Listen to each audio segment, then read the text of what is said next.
السلام عليكم ورحمة الله وبركاته. مرحبا بكم على مدونة دروس ويب.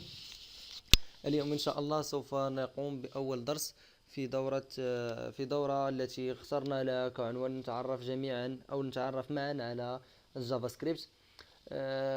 إن شاء الله في هذا الدرس الأول سوف نتطرق إلى تعريف للجافا سكريبت، وسوف نتعرف ما هي بنية جافا سكريبت، متى تم تأسيس الجافا سكريبت، من وكيف ولماذا وما الغاية من استعمال الجافا سكريبت في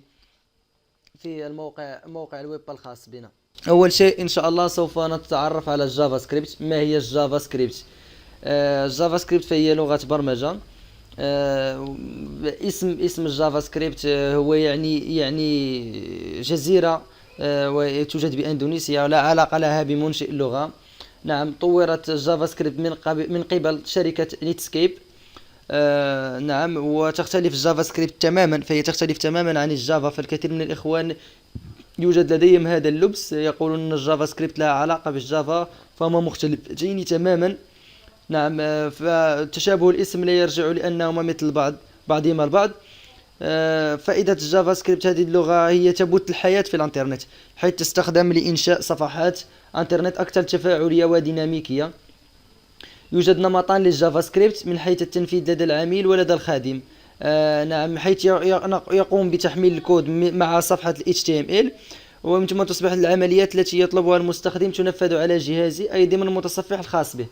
نعم، تزايد الاهتمام بالجافا سكريبت بعد انتشار تقنية الأجاكس.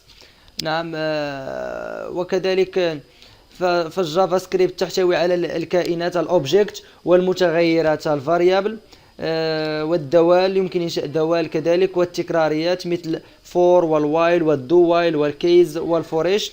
يمكننا كذلك استعمال الشروط الكونديسيون، الشرط اف والشرط سويتش. نعم، كذلك الجافا سكريبت يميز استخدامها ومرونتها، مرونة هذه اللغة في الويب. نعم، بحيث طريقة في إعادة تعريف الدوال والمتغيرات.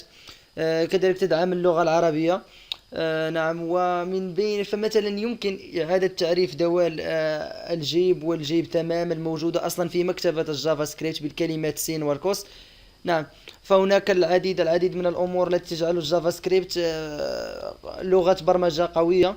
نعم، فالعديد من المبرمجين الكبار يعتبرون أن الجافا سكريبت هي مستقبل الويب. نعم، كنا في هذا الدرس الحمد لله بتعريف الجافا سكريبت. نشكركم على حسن تتبعكم. من لديه أي تدخل أو اقتراح أو فكرة أو ملاحظة فليتقدم بها في تعليق. نعم، نشكركم على حسن تتبعكم. في أمان، نلقاكم في درس مقبل.